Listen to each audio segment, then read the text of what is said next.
ain't searching, I remember. I was born with the answer.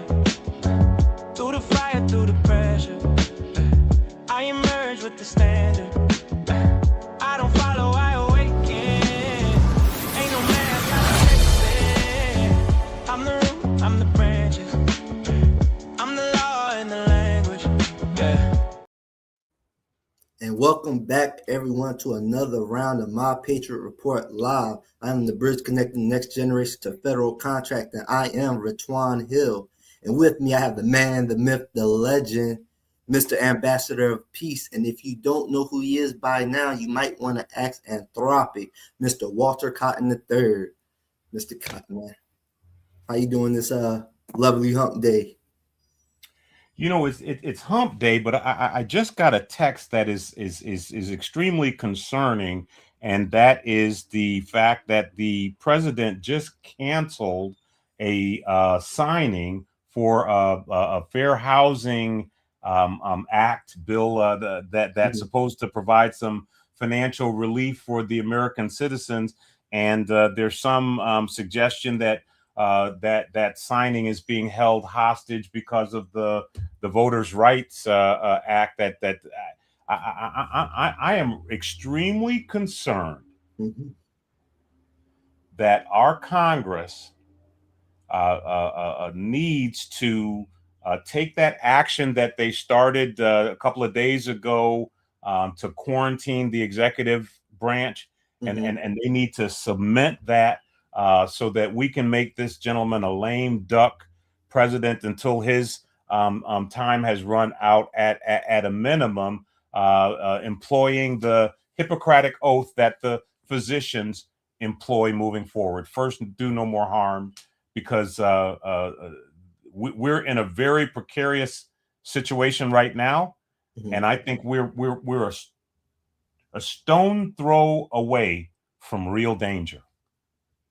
Yes, well, let's get into it. Now, you mentioned that the Congress already started with quarantining this executive branch, and yesterday they passed the Senate finally passed a war power resolution. That now, what's the next step? Does this goes up to the president for signing, or what's the next step in this process? Well, in this particular instance, and I guess we could take a little bit of a victory lap, because, you know, we've been calling for that war powers resolution for several weeks now. And, you know, the House, of course, passed it earlier this month, and the Senate has finally ratified a version that does not have to go to the president's desk for signature, right? That's based on Section 5C of the War Powers Act, I believe, if I recall that accurately. And so the truth of the matter is the House and the Senate have spoken. They have made their petition known. The challenge in this particular instance is when you have a executive branch that is challenging the authority of the Constitution, that is challenging the interpretation of Article 2 and the authorities that are enjoyed under that article. You know, it becomes problematic, because, you know, much like what we saw with some of these other shenanigans, like what one could consider violations of the Impoundment Act in shutting down the Minority Business Development Agency, right? Taking that budget away and not returning it, you know, and nothing happening, or, you know, something more egregious, like tearing down a portion of the People's House, right, without proper approval from Congress, or any of these other, you know, congressional lean-tos, like putting the name on the Kennedy Center and the like. These are clear indications of a extra executive branch, and that extra executive branch has now put us in a position where the American economy is on a trajectory towards a recession. I don't care what they are not telling you in the popular media about the shenanigans that are going to result downrange as a result of what's happening in the Strait of Hormuz. But let me tell you in a full and deep-throated voice, the U.S. economy will experience a contraction, dare I say, a recession, and I'm praying we can avoid a depression because of these shenanigans. And everybody that's in power knows it. Even this president himself said he doesn't want his legacy to be the Herbert Hoover type legacy, and that's stock market crash, depression legacy. So the truth of the matter is what's going on over in Iran right now is a very serious matter and creates an economic threat for everybody that's within these United States of America. So that war powers resolution that Congress just passed was the president's get out of jail free card. And if that executive branch is smart, in my humble opinion, what they'll do is they'll take that demonstration of the will of the people and use it to bring our men and women home. We'll use it to get our men and women out of harm's way and allow the people who are responsible for that issue over in the Middle East to settle their differences while we go through the process of making sure America is razor sharp and tiger tough, right? We go through the process of making sure that we make a smooth transition as a result of these economic shenanigans that we are in the crosshairs of. And I'm going to put the big talking stick down now because I just think something needs to be done. Okay. Yes, sir. Yes, sir. Now, is the strongest leverage or tool itself the fact that we have this War Power Resolution Act, or is it the ability of Congress being over the purse, controlling the funds? I mean, it seems like that even though Congress is supposed to have control of the funds, they're not controlling it. So what's the power leverage here? Is it the fact that they do have this law and they can use it, or them being able to control both levers?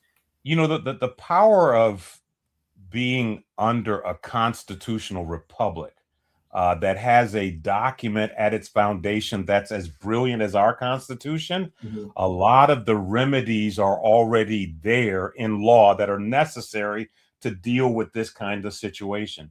And so what we have is a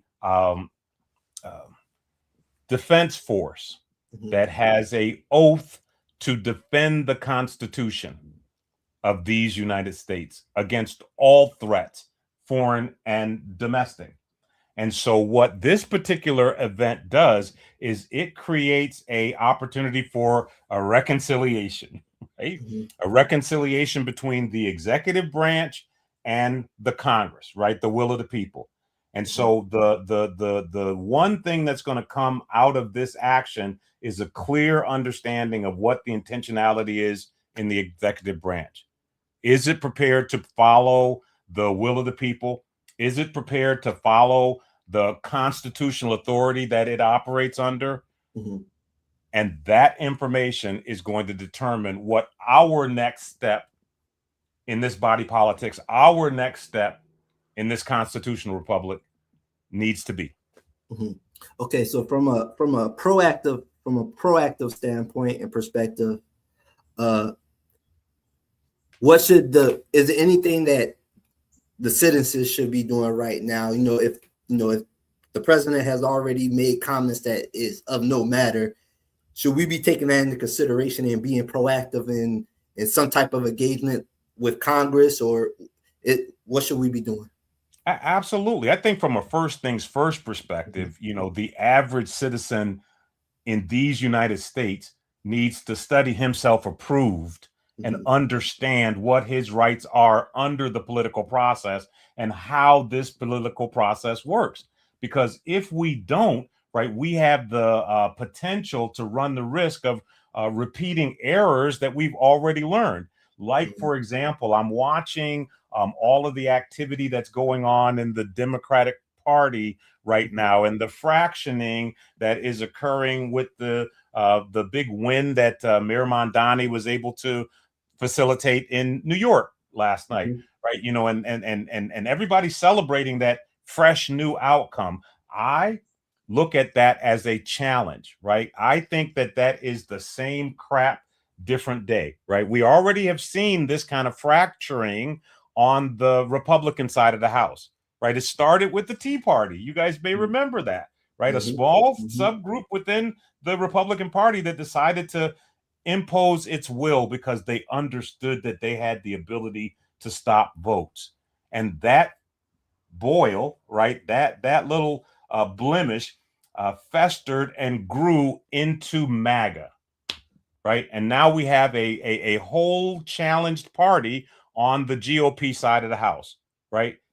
We have the same thing that's starting to emerge on the Democratic side of the House, right? They're emulating what they saw on the GOP side of the equation. And I, for one, think, calmer minds, brighter minds need to prevail. And we need to start looking at this thing, not from a partisan perspective. We've had this conversation about the right wing and the left wing still being on the same bird, right? We need to look at this from a patriotic perspective. We need to look at this from a generational perspective in terms of what type of America are we leaving to the future generations, right? What type of America is impacting the generations that are going to come after my eyes have long been closed? And I'm challenged by the idea that you don't enjoy at your age the America that I enjoyed at my age, right? I'm watching these videos about these kids talking about they can't afford a house. I built my first house at age 25 from the ground up. And I did that before I finished my college degree, right? I did that coming out of the military. We've got people in your generation that are couch surfing, that are homeless, that are working full time with robust college degrees and have to have a side hustle in order to sustain themselves. Something in this equation is really backwards, and we need to recognize what it is and take the steps necessary to rectify it.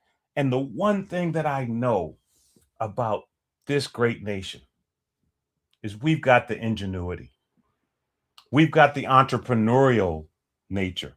We've got the inventiveness to tackle any problem that we are aware of. And that's why I started this stanza of the conversation by saying to my fellow Americans, we need to educate ourselves as to what our rights are.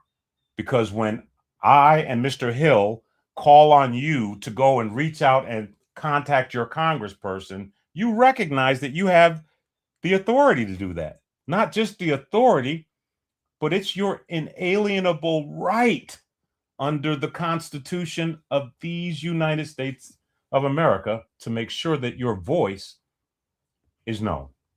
Absolutely, absolutely. And before I segue into the next segment, because you did bring up a good point about our generation, I did want to also gently and kindly remind you guys that if you want to join the movement and be a part of the elite SDVOB network, surf down to the website at the bottom. The website at the bottom is for the reach out to your Congress and co-sponsor, but you also can get to the elite SDVOB network website through that as well. We ask that you sign up and join the movement and be a part of the network. And if you don't want to be a part of the network, that's fine as well. If you just want to support, you can scan that barcode at the top and donate whatever you feel is necessary. But on that topic, the next point I want to talk about was this capital matters that you're driving. And you talk about how my generation essentially has to redefine freedom. And it starts with from my mind's eye and having conversations with you when you say you want to replicate what the Hill vets do in regards to putting people in office to support that on the state level, local level, and county level. Well, matter of fact, before I even get down to that, how do we get our generation more involved in this process? Because I feel that's maybe the problem, right? If our generation is leaving the country, is because they probably lost hope in this, in this country. I hate to say it, but they lost hope in this country. So they probably don't have a reasonable expectation in the politics or the government. So how do we cure? I think that's the process that we have to cure the trust factor between our generation and the government. What's your thoughts on that? I think I'm going back to this point of education, right? Yeah. I'm going back to this point of right-minded education, because if these individuals that we're talking about knew what their rights were, they wouldn't be giving their rights away to political office. They wouldn't be giving their rights away to a social system. And so I think that we need to have the, same conversation with your generation, right, that the Glinda the Good Witch had with Dorothy on that yellow brick road, right? And let them know that they have always had the power, right? The people have the power. But if they're not engaged, right, and they abdicate that authority through some political action committee, right, who's going through the selection process on their behalf, then guess what, right? Same crap, different day, right? You're not going to get the desired result you're looking for because you're not a part of the process. So I think it's imperative that your generation educate themselves to what their rights are. And then the second component is they need to get involved. And I don't mean get involved by, pulling the, shower curtain behind you and pulling the lever right on November or the primary date. I'm talking about actively get involved in communicating with your lawmakers on an ongoing and continuous basis, so that as they are working with legislation, you have the ability to make a contribution to it. Because we've gotten so far away from the process, right? Even from my advocacy days, there are bills that are coming out of the House and the Senate right now that affect veteran issues that have had minimal veteran input. Perfect case in point, the Protect Our Veterans bill that was launched a couple of days ago, right? A $21 billion omnibus bill that it's my hallucination, a group of congressional staffers got together in a silo and said, let us build the veteran Frankenstein, right? And let's take these 60 different bills and let's cobble them together into this omnibus bill that will satisfy the veteran population. That's the reason why that bill doesn't currently enjoy the broad bipartisan veteran support that these bills would normally enjoy if they have that kind of participation. And I know that for a fact because when we were driving bills that created parity in government contracting back in the day, right? Congress invited us in, right? Congress invited the American Legion Small Business Task Force in and asked us to contribute. Even when they were bills that were outside of the standard veteran realm, we were invited in. So when Senator Landrieu and Senator Snowe were, contemplating that, big omnibus Jobs and Credit Act under the Obama administration, and they knew that there was a contracting section that affected veterans, they invited us in. And because they invited us in, I got a chance to contribute through co-authorship the language that created the SBA All Small Business Mentor Protege Program. But right now, we have no connection to the process. And because we have no connection to the process, bills that would be of true priority to the veteran community, actions that would be of true priority to the veteran community are not a part of the bill that's under consideration. And one of the biggest priorities to the veteran community right now is the Contract Our Veterans, is the opportunity to take him and her who bore the battle and give them an opportunity to both contribute to the reshoring, right? Contributing to the supply chain optimization needs of the country, right? Through all of the dollars that we invested in the management skills and leadership skills, that the ability to do that while insulating their family and earning money under government contracts that creates a rising tide for their family.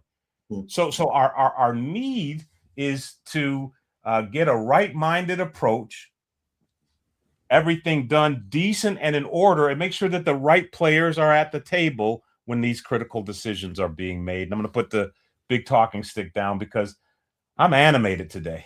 Yes, sir. Now, okay, my question is what changed, right? Because to my understanding, those individuals who are in Congress, they've been in there since like the 90s, 80s. So what has changed from 2010 to now where they're not getting the veteran input?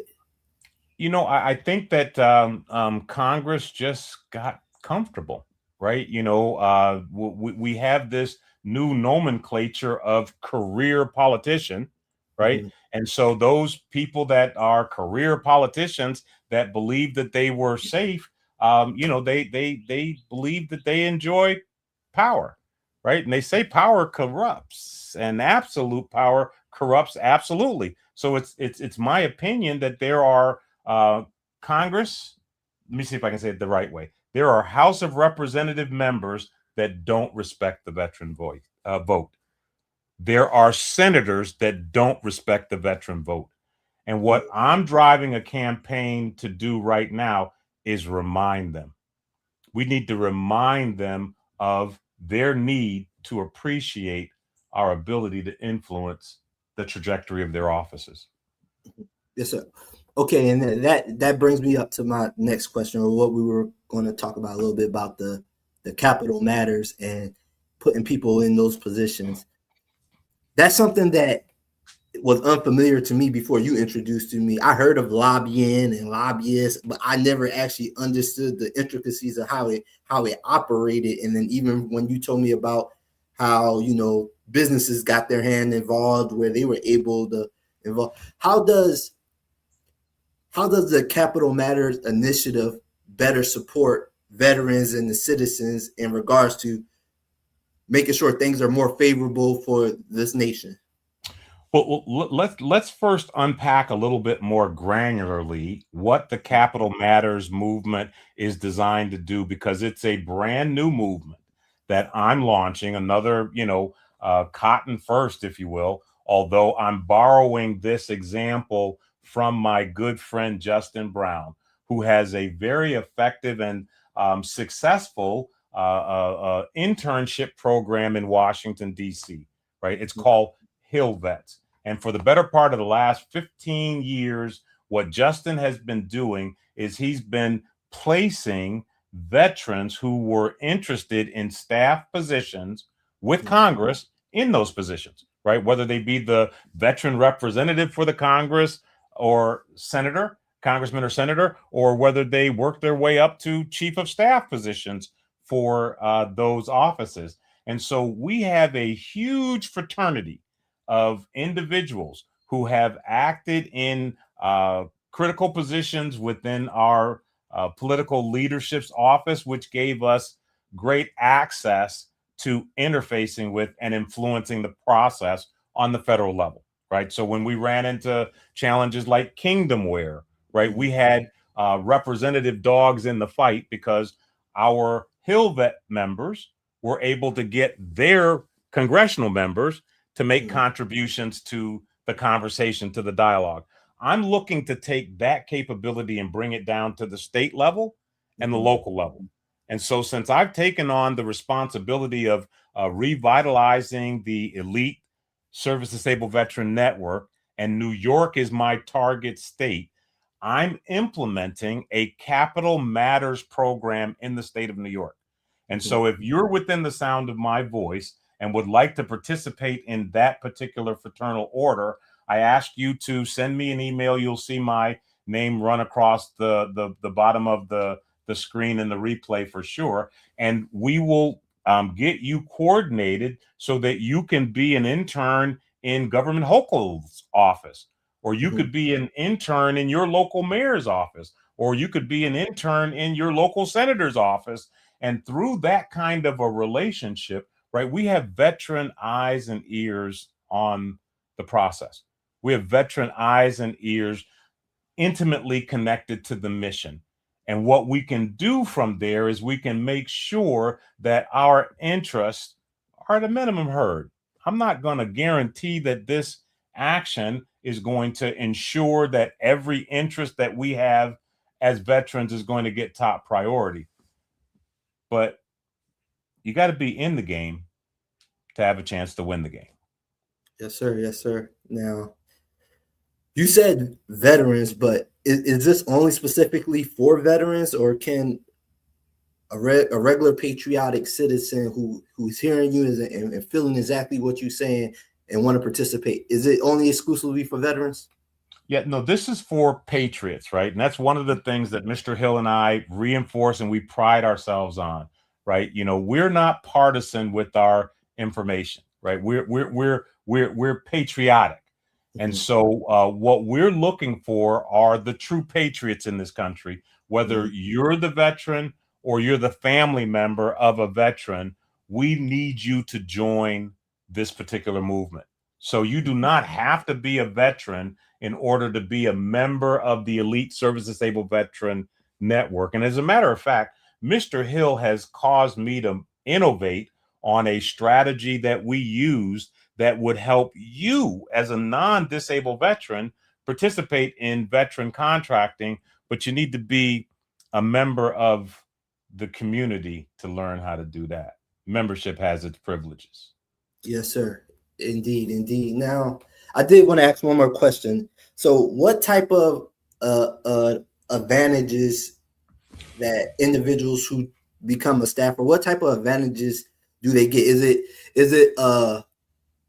the pay nice? Yeah, I can imagine people asking, because what's the pay? Is it more of a just being able to be more involved in the political processes for their local community, state? It's about service, right? Okay. It's about service, right? You do not go into a position with the municipality or the government to get rich. I think that that's the problem we have right now that we need to solve on a national, and it's trickling down to a local level. So you actually are going into service in these offices to be a benefit to your community, to be a benefit to your local community, to be a benefit to your social community, to be a benefit to your military community. And so you're not going into this to get rich, but you're going to make a reasonable salary, right? You're going to earn a reasonable, living wage by being a part of this particular process. And then after your tenure in the office, then you have access, and people who own consulting firms like the one that I own, right, who have a need to get interest from a member, then he or she will have need or access for your services. Understood. Yeah, and no reason why I asked that question, and I do want to say, I think we should change the way we look at things and change our paradigm, like you said, because it's not about money. And what I instantly think of is like, okay, all these, if our generation, they're the misery index, I believe you said, was off the charts, pretty much off the rip there. That may not, if it's not something that could ease the misery of them, I could see that maybe being a little bit of a confliction. But also, like, it goes back to what I said, when you change your paradigm and your thinking, and you looking at it from a perspective of, okay, I can make a reasonable wage, but I also can make a difference, and it can provide a lot more value of me going through this process. I think when you look at it from that perspective, it allows you to broaden your horizons and look at things just in a different light. I think also the expectations of your generation needs to be calibrated with a little bit of realism, right? Because your generation is, the pure television generation, right? I want my MTV. Your generation was raised in front of that idiot box. And the classical conditioning that they were able to employ over your, useful life has had a deeper impact than it had on the generations that came before this phenomena. And so your generation suffers from a certain fantasy about what's possible that I think defies realism. And so they see all of these people balling, shot calling, rappers, and the 1 in a million chance of becoming, the first team player on the this, that, or the other. Or they, see the 1 in a gazillion guy that does the TikTok thing just right so that somebody comes and, buys him out, and the report says they bought it for $1 billion. They see these sensational ideas and they internalize these things. They believe that it's something that they can do, as opposed to the real work of nation building, right? Which is one barn raising at a time, right? One neighbor helping the other at a time. I think that we need to replace this ideation of instant gratification, right? Yeah. This ideation of, immediate emotional stimulus, right? Which comes from the Facebook scroll, the death doom scroll, where you're getting over too much sensation. We need to replace that with the realism of what it takes to be a true neighbor, what it means to be a true citizen of these United States of America. And I think that lesson, needs to start at the grassroots, and it needs to spread its way all the way through to the executive branch of these United States, so that we can have representation on a national stage that's commensurate with the spirit, the desires, and intent of the people of these United States of America. So just to put a ribbon around this, you're saying that essentially my generation, we're suffering from being in fantasizing because of we grew up in the era where there was the TV, and the TV is just feeding us information that distracted us ultimately, and now we're in a more advanced time where now it's a short scroll, and now our mind is at a level where we can't even pay attention for more than 5 to 10 minutes. So that is really breaking us down and distracting us from the real matters at hand.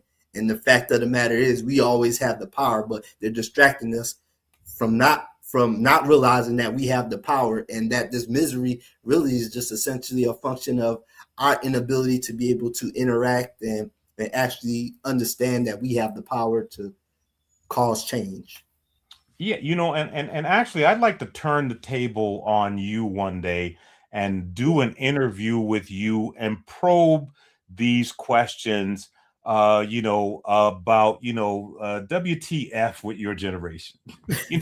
Like, I would like to know, because my generation, I believe I was a part of the first true latchkey generation.